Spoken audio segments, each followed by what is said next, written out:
Really, thank you very much for coming. I consider this a huge poetry reading. Any more than 2 people for a reading is big. And I do appreciate having the opportunity to share this work, which is sort of where my heart begins. As I say in the beginning of this book, 30 years ago, I was a teacher. You might say I was an emotionally disturbed teacher for very troubled kids. And my job was to try and keep them awake and alert during the day. Now, 30, 35 years later, they're still keeping me awake nights. The classroom is now in my head. They're still falling off their chairs to be heard, and this book is an attempt at telling their stories.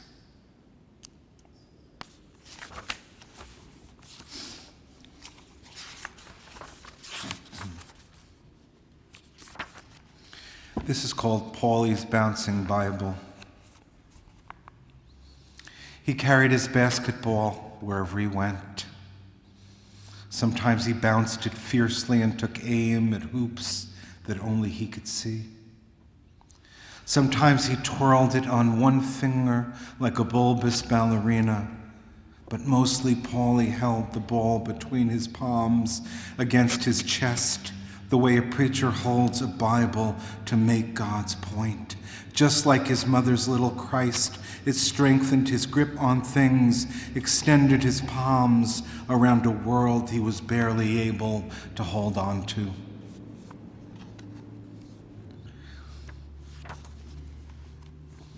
No tongue-in-cheek.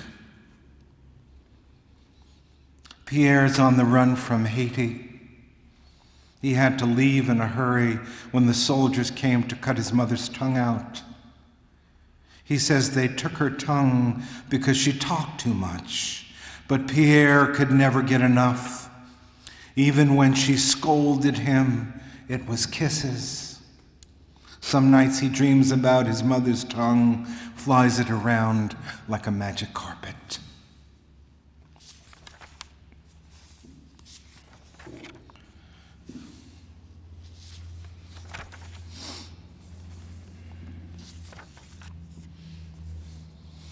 You know, my kids were disinherited, disparaged, distrusted, marginalized. They were hungry, and they were beautiful.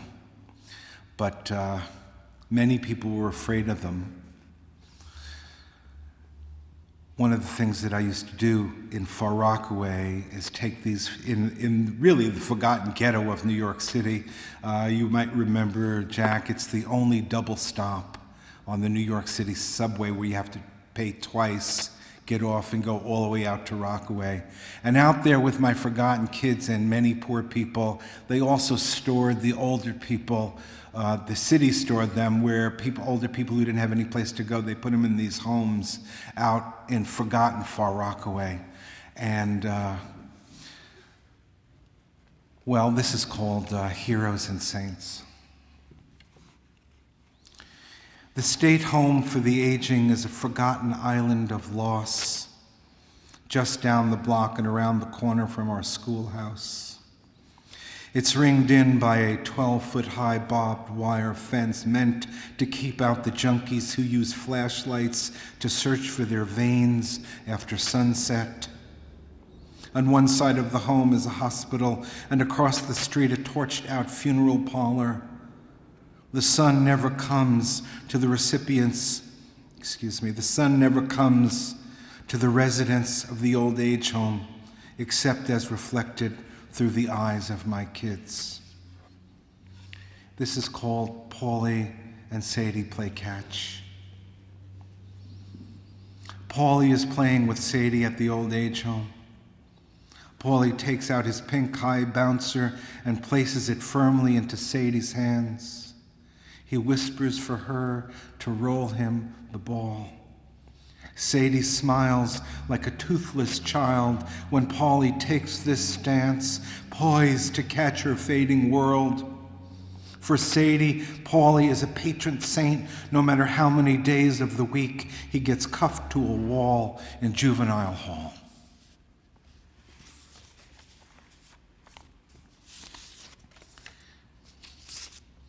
These poems, by the way, are written in two forms. Some are reflections, teacher watching what's going on, and some are the obvious sort of stories told, sort of transformed into the poem. This is called The Way It Is. Some days I can hold back their hunger with a recipe for sweet potato pie, or divert it with a story about the biggest lie ever told.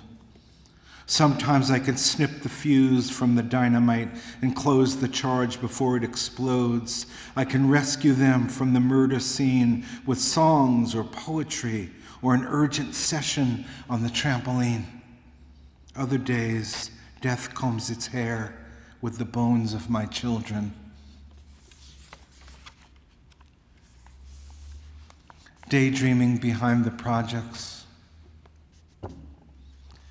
The black bitch cat scratches what's left of the rat's brain clean from the gray half moon of its skull.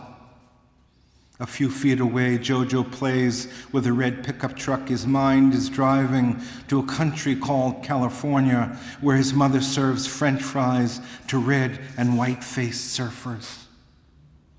The cat finishes up lunch and starts rough-tonguing his raggedy paws. The white sun burns an eye into noon. Jojo feels the heat bearing down on the crown of his head, like a hand, like the bobber's sweaty palm, pressing him into stillness to avoid drawing blood. Jojo is thinking about his 10th birthday. He is studying his 10 fingers, thinking of each one as a year. He can taste the hunger that drives the cat's tongue into the rat's bony skull.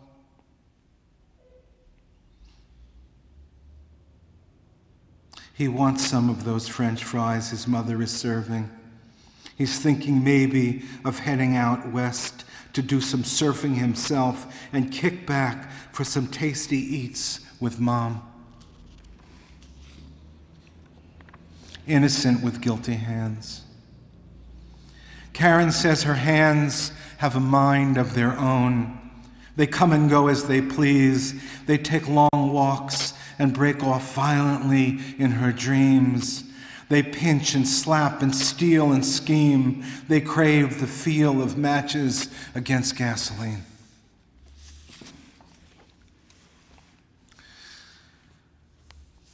Well, here's two poems about Gloria. Gloria, I had some of these kids, I was lucky enough to have some of these kids over a 2-year period. Maybe 5th, 6th, 7th graders, whoever they couldn't control, they threw into my classroom. And Gloria didn't speak for the first year and a half, but Marilyn did for both of them. This is called Silent Partner. Our classroom is the only one with curtains. Gloria and Marilyn pieced them together and sewed up their own friendship at the same time.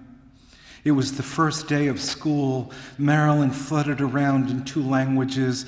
Gloria never uttered a word. She just listened with her entire body. Together they cut and stitched and sewed all morning with the strong thread of first beginnings. In the beginning of the 2nd year, I found out why Gloria didn't speak. She spoke at home, but she never spoke in school. This is called Chocolate's Not Enough. God offered Gloria a chunk of chocolate and a silver dollar for a smile.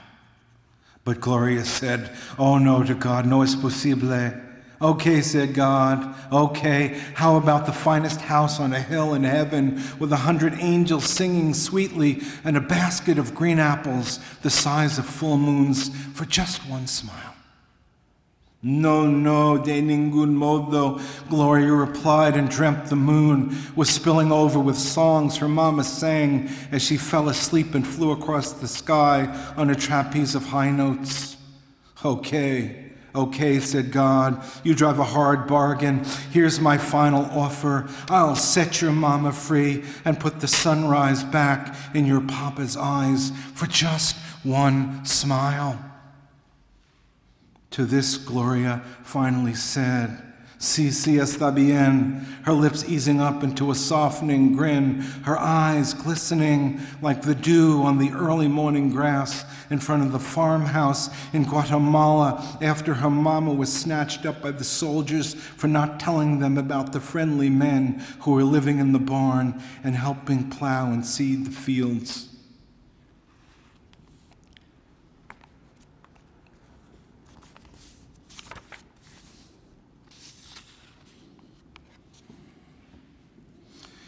Felony Bouncing. Bobo was busted for breaking and entering. He broke into school through a back door in the boys' gym. They caught him bouncing barefooted on the trampoline, just Bobo, eyes closed, reaching for new heights. Gravity lesson. Cops cornered Terrence and tossed him against the fence. He cursed their mothers when they cuffed him to the swing set. I ain't done shit, he insisted. I just pushed the sucker over. It was gravity that broke his neck.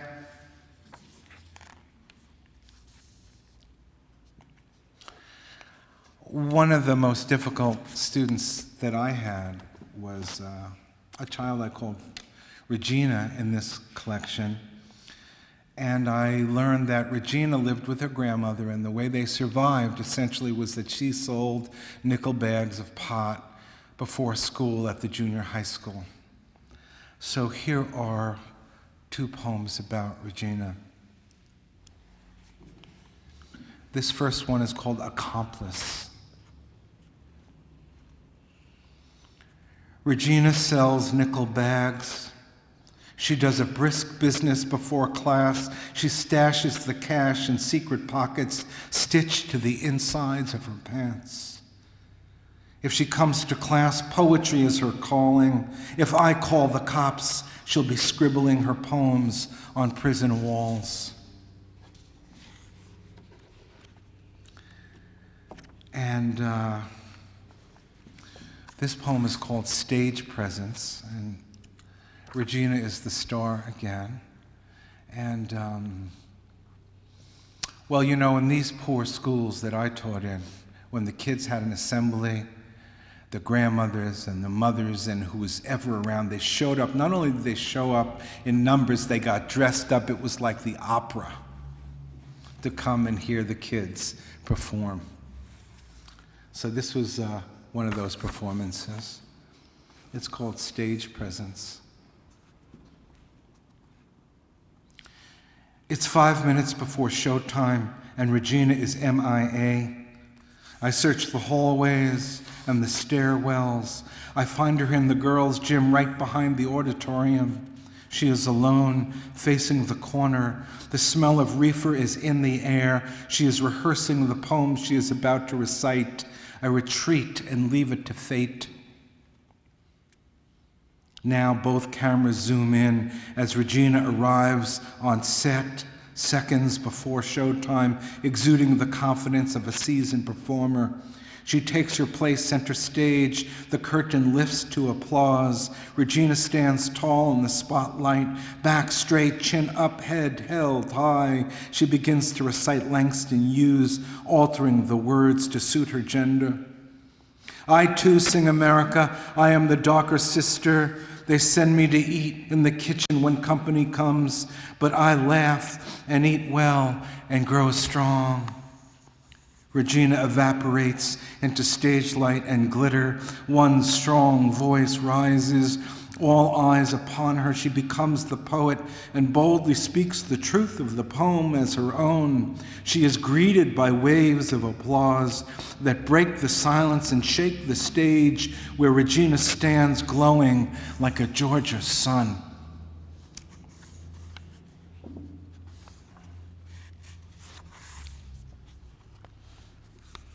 How we doing, everybody? Should we do a few more? Are we okay? This is called What Bobo Knows. The more the whiskey makes the rounds, the riskier the game gets.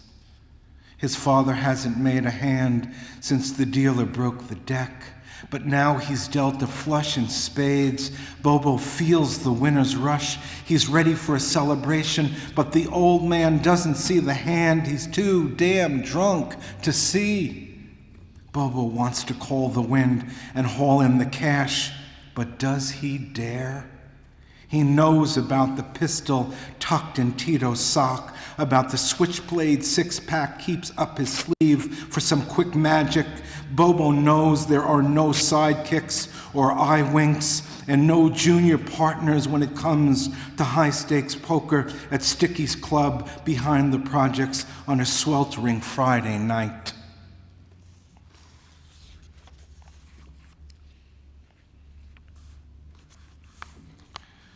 And I guess amongst the most difficult students was Richard, who was very troubled, very poor, very hungry, and very hard to teach. But I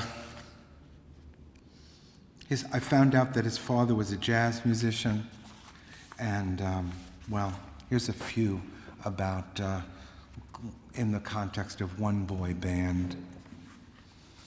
Richard hates math, but he's a master of mouth noise. He can click and clack and pop and whistle. He's mastered pitch and attack with the skill of a seasoned jazz man. He's a one-boy band, plays a dozen different instruments between his lips and his hands. Late nights he sips deeply from Pop's vinyl. Coltrane, Mingus, Lady Day, and Miles. His father chants these names as he falls asleep, blue notes mingling with thunder and sirens. And this is called Where the Music Begins. Richard hates math, but he counts on keeping time. Today he found his stethoscope behind the hospital and brought it to school for show and tell. He put it up to his ears and against his chest began to snap his fingers to the beat of his own heart. This, he told us, is where the music begins.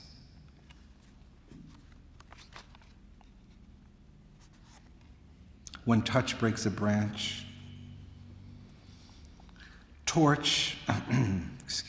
when touch breaks a branch. Touch is high voltage for Tanya. Today she shook and sweat right where she stood when Pablo put his arm around her. She twitched and tilted her head until her ear was touching her shoulder blade. Her neck was so bent out of shape it looked like a broken branch.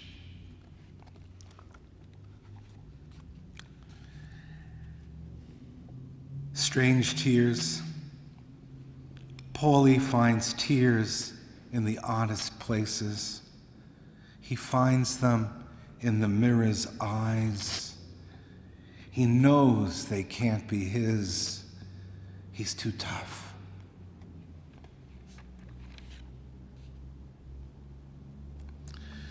So, two more.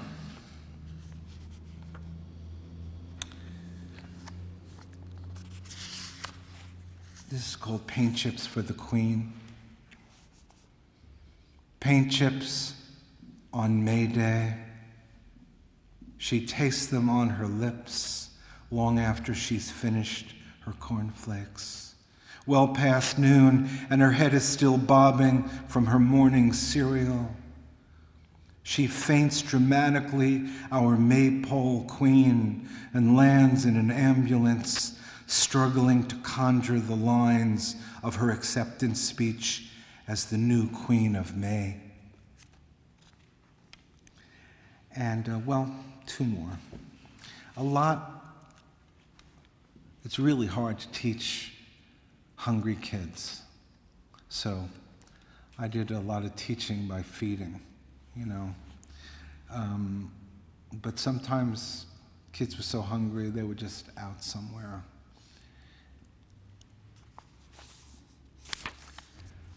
Oh, okay, where is that?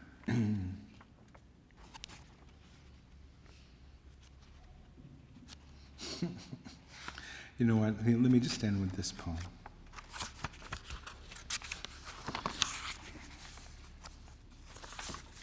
One of the saving graces of teaching in Far Rockaway, which, by the way, is a neighborhood that when my grandparents were alive, they would go out from Manhattan to vacation in Far Rockaway.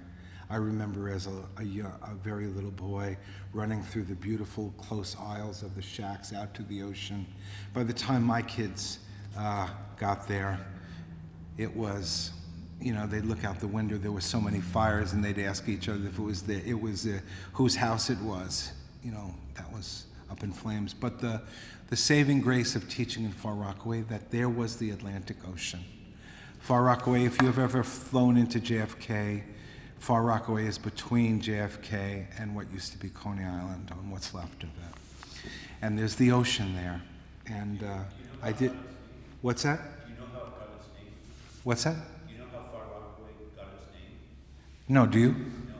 I don't. Maybe it's because it's far out. I mean, it's really a long ride, as I said, a double fare on the subway, but I'm not really sure. But it was sociologically quite an amazing space, because if you start at the bottom of the sort of the Queens there, it was an old Jewish neighborhood. Even when I was there, when I would go shopping in the Far Rockaway shopping center, sometimes the old Jewish ladies who were too poor to move out of the neighborhood, once it became very poor, they would ask me for rides. You know, they would be standing out there with the bundle of groceries. I'd give them rides. You follow it up a little bit. It's all black high-rise housing projects. Up another 20 blocks, it's all Irish, poor Irish. You go over 125th Street, it's very wealthy Italians and Jews. And then all the way up, it used to be a restricted neighborhood. I can't remember, Breezy Point. And they used to have a gate to keep people out, and it was totally white, racist. A very incredible strip of land with lots of people. Anyway, there was the ocean, and whenever I could, I took my kids out on the beach. And there are many lessons you can teach on the beach with shells and oceans. And one of the things I used to do with my kids was talk about how beautiful things can be huge, like oceans, or they could be in the tiniest perfect shell. So we used to have search contests, you know, and they'd go looking around the beach for the tiniest perfect shell, and there's so many lessons you could come out of that. But one would run up and they'd have a shell this big and it would be perfect. And they'd say, look at this shell, it's perfect. And then the next kid would run up and a smaller perfect shell, and until we had this tiny, perfect, beautiful shell. And we understood the difference between the big beauty of the ocean and the tiny beauty of the tiny shell. Anyway, this poem has very little to do with that. It's short. It's called The Great Escape. Tony Boy searches the sand for a seaworthy shell. He's poised to shrink down and sail to some unknown port where the streets are not so hot and the money grows on trees. And thank you very much for listening. Questions? Or how we doing? We okay?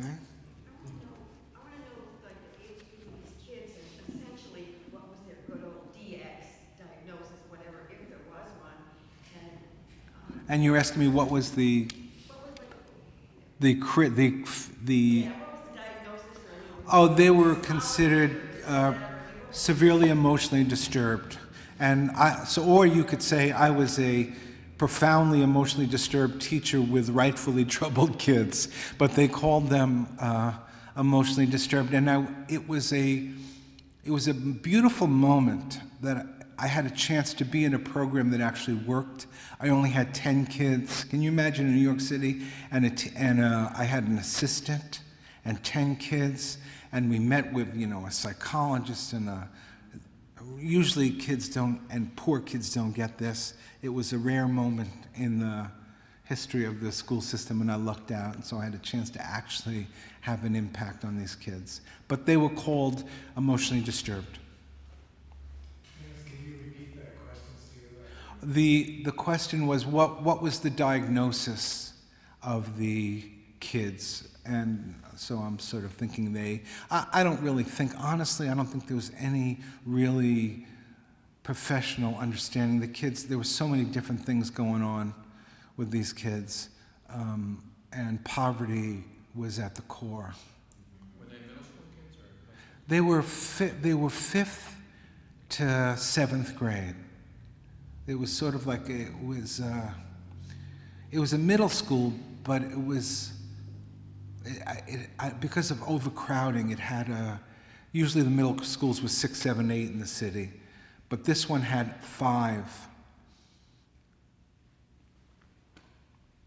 I don't know, overcrowding. I don't know why they had that, but. Do you know what became of them? Paulie.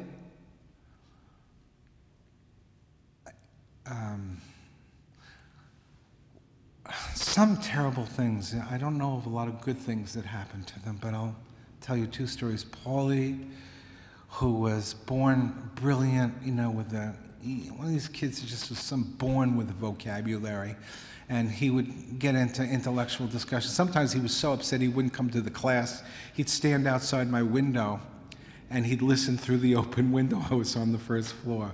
But he would say, "Mr. Bernstein, I have to take issue with you on a number of points that you just made. I really do not," and he was just born and brilliant, gifted, very troubled. His mom was very troubled. He ended up organizing a stake stealing ring. He was doing pretty well. He got busted, and he got sent to, one of these tough, what they call a juvie hall, and then to some kind of special school, and he ended up hanging himself. And I learned